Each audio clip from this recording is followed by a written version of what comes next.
Hello, ladies and gentlemen, welcome to our channel. My name is Teddy90, and today we're going to be reacting to What If the Moon Was Habitable by Alternate History Hub. We've watched his stuff on this channel before. We'll watch it again on this channel. He produces amazing content. Go like, go subscribe, everything else like that. He deserves all the love, happiness, everything else like that. In the world, him and his team put in so much effort. They deserve it. I had a comment saying I should watch more Alternate History Hub on this channel and more alternate history on this channel. Here I am doing it instead of watching it on my own. Now, I'm going to preface this by saying I got about a minute into this video, and then my cat turned off my computer, which is awesome, and because it was mid-recording, it completely deleted the recording, so I had this whole, talk and spiel about where I thought this video would go, and where I thought this video would start, and now I know, so that kind of ruins it, but I guess I'll give you my an unabridged version of what I said before, because I now know where, or at least I now kind of know where this video is going to go. So let's do that. I started off before by saying I predicted this video is going to start during the Cold War, because that is probably the easiest way to do this timeline. You can start a lot earlier, and you should start a lot earlier. But it basically, if you start really, really early, it basically becomes one of those timelines where pretty much everything is changed. Because if you look up and see, entirely habitable world during the night sky, right? You can see the moon, and you'd be able to see the moon if it, you see the moon as it's gray and cratered and everything else like that. Anyway, but if you see it and it's completely different, it would become like an entirely new focal point of religions and cultures, which would radically change history and the way human civilization developed. If you always knew there was a hopscotch place away that is just as habitable, just as good as here, we would probably develop,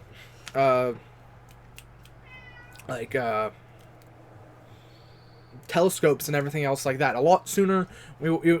History would go in a very different direction, because we would know that there's a habitable place right next door. It would change how we view ourselves and everything else like that. So it basically, if it starts at the super early area, the timeline basically becomes everything changes way, which is fun, but it's harder to parse, right? So it would make sense if it starts at the Cold War, because that's easier to do, right? Because then it's easier to be like, okay, then it's the colonization of the moon with the Russians and the Americans, and it becomes easier to parse. You're gonna hear my cat in the background. She already turned off the computer once before. She's in a very upsetting mood because she can't go outside. It's currently 5 o'clock. It's like an hour and a half from when it gets dark, and she usually takes 6 hours to come back in. So I'm not going to let her out, but she's very unhappy, and she turned off my computer, and that was very upsetting. Yeah, I love you too, Mia. If you watched yesterday's video, you saw her sleeping down there. She's not as happy today. She's not a happy camper. So let's jump on into it. Again, I already know vaguely where this video is going to go, but we'll see.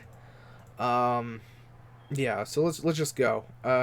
It was like a minute into this, so we'll see how this goes. The sky once again turns a shade of orange and yellow. Across the forest, lights shine below the canopy of pine trees. The festival to the moon goddess is about to begin. Slowly, its image appears in the night sky. A world of blue seas and green islands. To these ancient people, the moon is not a white and gray cratered body, but a habitable world. Even if for thousands of years humans will never touch it, it will inspire myths, legends, and shape the way that people view the cosmos around them. She tried to do it again, but I've made a little anti-Mia guard on top of my little power button, so she wasn't able to do it. But yeah, this, I got to about here, about 49 seconds, but yeah. He started a lot earlier than I predicted, which is surprising, but I understand why he did. Again, this is one of those timelines where you either have to start pretty much at the very beginning, or you have to basically be like, shut up. Let's start at the Cold War. It's one of those. It's one of those timelines. I predicted he would go, but let's start at the Cold War because it's easier. But he started a bit earlier. which is interesting, and I don't disagree with this path. It'll be interesting to see where he goes with this timeline, because it's a very hard timeline to go from the very, very earliest thing, because it basically just becomes like a complete and utter guesswork. It basically becomes just fiction, which is interesting. I love alternate history is fiction, but he started a harder timeline than I would have predicted. Yes, hi Mia. I get to show your angry face to the world. She shut off my computer once, and she tried to do it again, and now she's wiggling. And now she's wiggling. And now she's wiggling. There you go, girl. Alright. Let's go back a few seconds. Legends and shape the way that people view the cosmos around them. It was very much so. Christianity wouldn't exist in this world, because there'd be other religions that would have popped up. This world would be completely and utterly unrecognizable. So it'll be interesting to see how he goes about it. Scenario where the moon is a living world.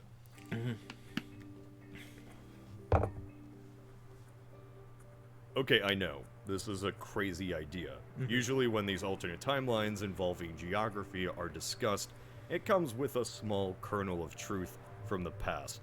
The Sahara at one point was green. Antarctica was full of marsupial life and not an icy continent. But the moon, at least as far as our current understanding of it is, was never like Earth, or even Mars. Some papers have suggested that perhaps the moon very briefly had an atmosphere 3 billion years ago, maybe even a magnetic field. Yet, without literally checking the surface for ourselves, we'll never know. Even if it did, tidal locking with the Earth stopped the rotation of the moon, its magnetic field disappeared, and thanks to radiation from the sun, so too did any atmosphere it might have had. That, and since it's just so small, any gases it did have simply dissipated into space. Gravity is... Yeah, I mentioned that again in the video that never would be, that the moon, because it's so small, wouldn't have been able to hold an atmosphere. Again, I'm not a scientist by any stretch, and obviously he's talking about it. But yeah, I mentioned that as well, where it basically if you're gonna do this, is basically as he's saying, it comes with a lot of caveats, where it's basically like, just ignore science and let's go down this rabbit hole. Which is interesting, but that does have to be known, like, this is basically impossible. Is important, kids. So yes, everyone have simply dissipated into space. Gravity is important, kids. So yes, everyone, I indeed do know such an alternate timeline is bonkers. But we're in a bonkers time. Let's remove... We're in a bonkers time, true. But it is fun. I like timelines like this. I like things like this. I remember I read this alternate history thing on alternate history, the forum alternatehistory.com. Is that what it's called? No, it's... Here, let me pull it up for you. Alternative history. Yeah, you're gonna see alternative history. Alternate history. There it is.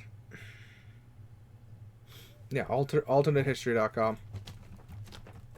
Great place. Love it.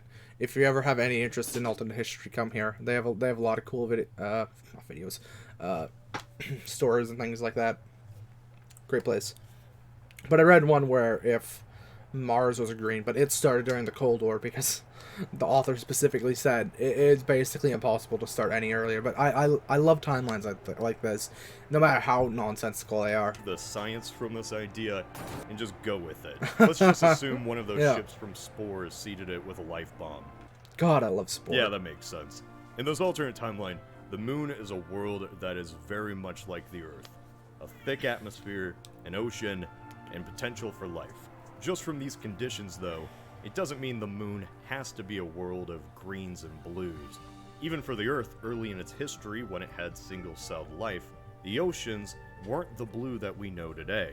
Too much oxygen led to the water itself actually rusting, and millions of years later, bacteria blooms gave the ocean a purplish hue. Or say, if there is life, without plants that specifically evolved to contain chlorophyll and reflect away green light, which is how plants have their color, we could see alternate landscapes where the fauna is purple, or even orange. It all depends on what exactly the makeup of the moon's atmosphere is and what organisms are most successful. So why bring this up? Humans are visual creatures. We attribute certain feelings to different colors, and most major cultures throughout the world have included some reverence or worship of the moon since the very first hunter-gatherers. So the way that ancient Because it's one of the very first things you see. You look up, and you see the moon during the night sky. Like, you see the sun during the day, it's very obvious. You see the moon during the night sky, and it becomes like this dichotomy, because that's how a lot of dichotomous religions are thought to have started, because, like, oh, the sun gives life and everything else like that, and the moon takes it away and things like that, and it's cold and dark and bad at night. Of course, some cultures went the other way and went like, oh no, the moon god is also good because it does other good things. But that's one of the ideas of where the dichotomy came from, just from the fact of the sun and the moon, the two bouncing off of each other, and then it became like more and more extreme, and then they went further and further away of like, oh, God is light, good, everything else like that, and gives health, and then the dark is bad, cold, or hot, as it ended up becoming, and ended up becoming bad and things like that. So there was this dichotomy of cultures and religions as like it in reference to the sun and the moon. That's how you got like the god and the devil and things like that. A lot of other dichotomous religions.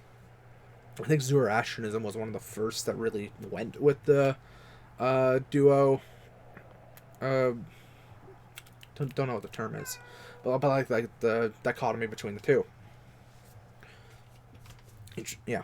worship of the moon since the very first hunter-gatherers. Mm-hmm. So the way that ancient humans would view the moon depends entirely on the composition and color of its surface, something that doesn't shift borders or states, but does change the countless myths and pantheons that have existed, even if just by a bit. Say the moon's oceans are red, and its land is barren. The moon is viewed far more negatively. Cultures could say that it's a destination of those poor unfortunate souls, or even the home to dark gods. Yeah, like a Tartarus or something. Religion would become a lot darker if it was red and bloody and things like that. If like the land was, like, as he's saying, barren and the oceans were red or whatever, it would end up looking like there wouldn't be any reverence to the moon, that type of thing. Like, people would hide in their homes at night because like the devil's staring down at you, type of thing. The religion would become a lot darker. It would feel a lot more you would feel a lot more under attack, because you look up and the fucking demon sky, the demon eyes in the world up there. So like lunar eclipses would become a good thing, right? Because like you wouldn't be able to in normal society, in normal religions, the lunar eclipse is typically referred to as a bad thing in a lot of mythologies, because like, oh, it's, you can no longer see it, so it's like witching hour. But in this, if it was actually like a blood red thing, once it disappears, people would be like, oh my god, it's gone, like what is happening? It would probably be viewed as a good thing, like, oh my god, it's gone, like, oh. It would change a lot, just as if it was like bright blues and things like that. People would be like, oh, obviously that's like heaven. Like, people would be, if it was like bright blues, bright greens, and it's like, oh, that's heaven, things like that, blah blah blah. Obviously that's where you go when you die, and it's like a nice lovely place that you go. This weird dichotomy of how it would look. But if the oceans are blue and its land is green, yeah, the moon could be viewed as the physical home of the gods, a distant paradise that can be achieved by warriors, or even a literal deity in itself. Appearances are everything, is what I'm saying. Yeah, that's interesting and all, but sorry for saying exactly what he was going to say.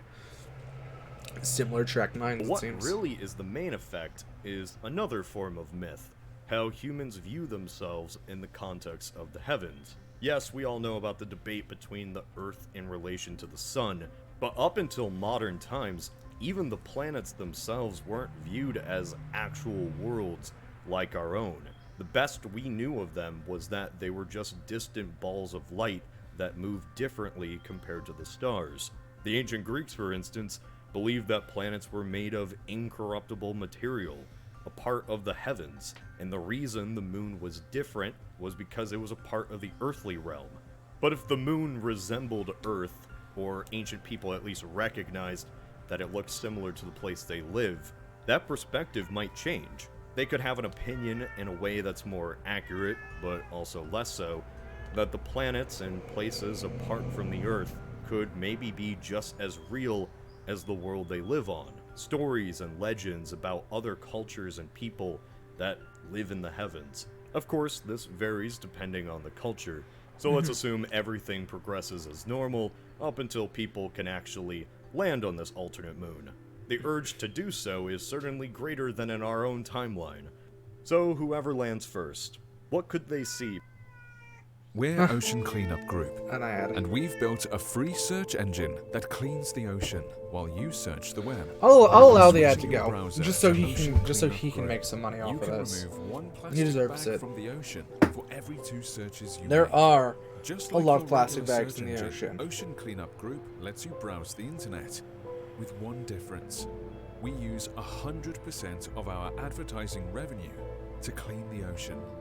As a non-profit organization, we only employ local community members from countries that are facing the worst plastic crisis. Every day, every month, and every year, our teams clean the ocean and coastlines throughout the world. By taking just a few minutes of your time to switch your search engine, you can help us eliminate plastic waste, saving our ocean and saving marine life. Thank you. I'm not sure if that would actually work or if that's kind of a scam type of thing. Who knows? Now, he decided to do both. He, from the beginning, how I was saying it would be easier to start from the Soviet American timelines, right? It would just be easier. So he decided to do both. The first half touching on the first half of what I touched on, and the second half touching on what I first, yeah. Similar track minds, it seems.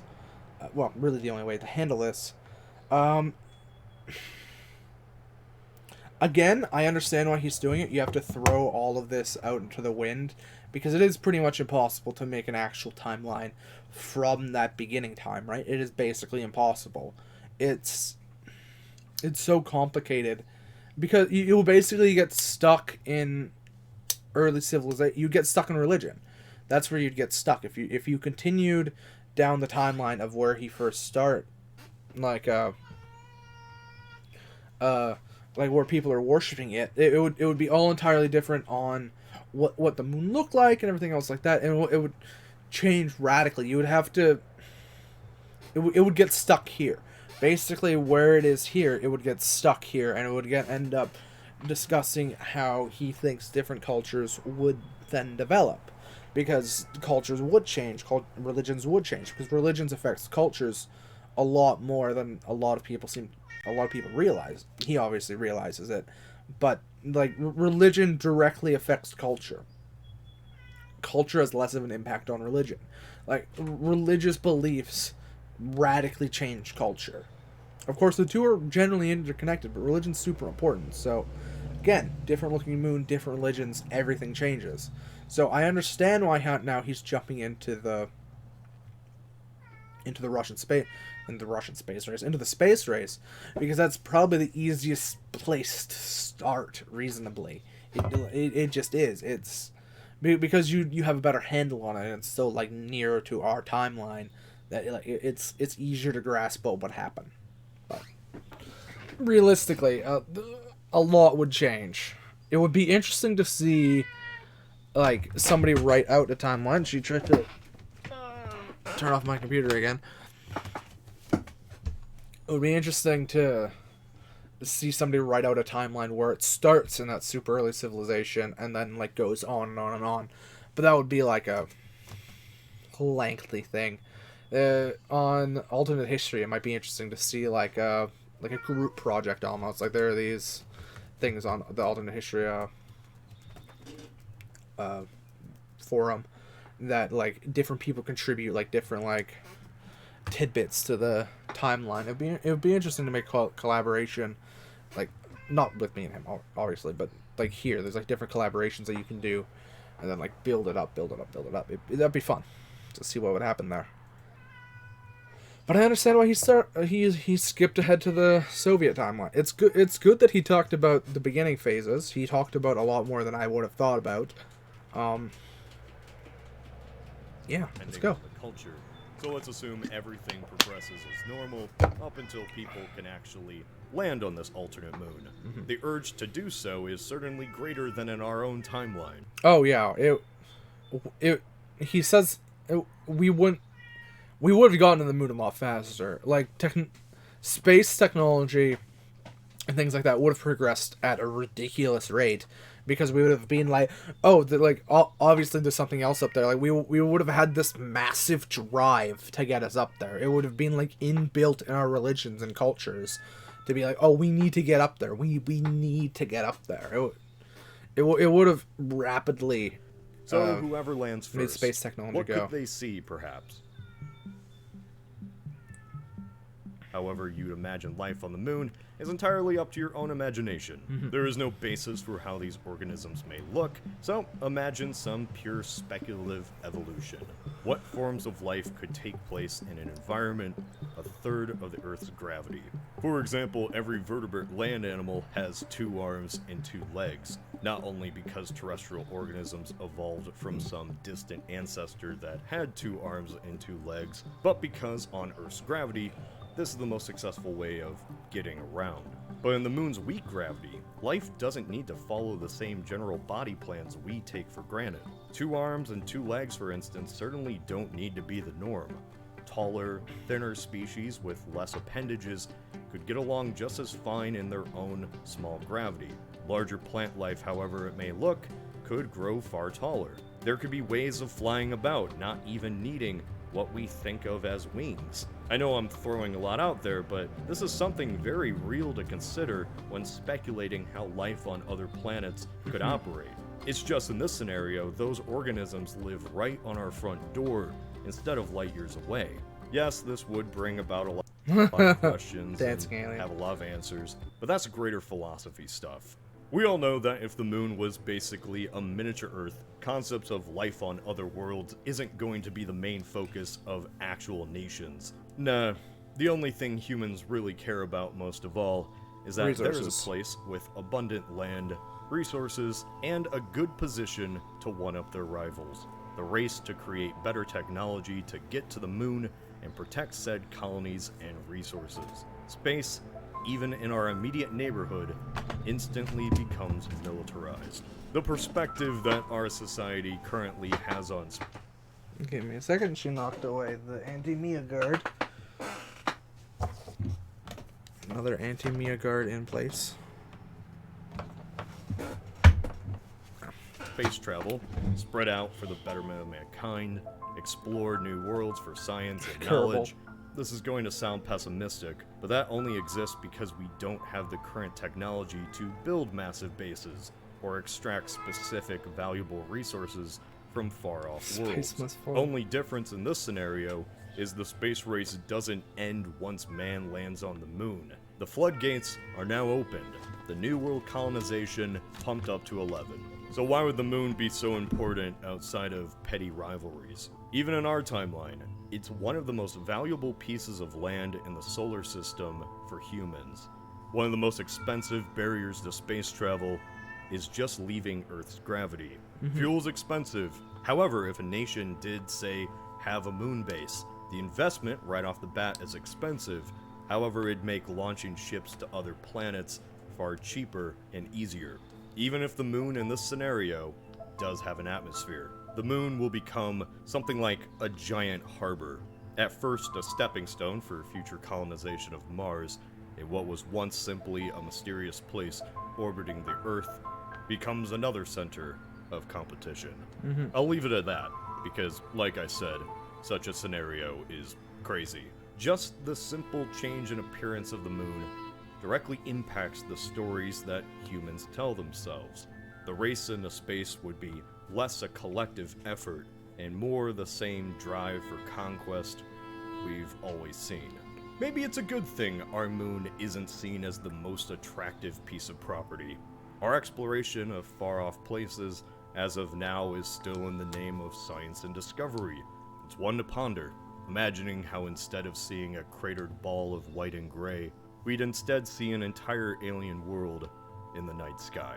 A tease of what could be to come. This is Cody, of Alternate History Hub. He's not wrong. The race up there would be extreme, right? It would... Oh, for fuck's sake. Cat, I love you, but you're literally being the worst right now. It would become this massive race up. Interesting to think about. Anyway, that's gonna be it for me for today. Because me as being a very annoying thing.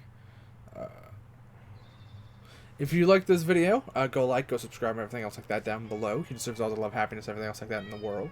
I'll see you guys in the next one. Bye-bye.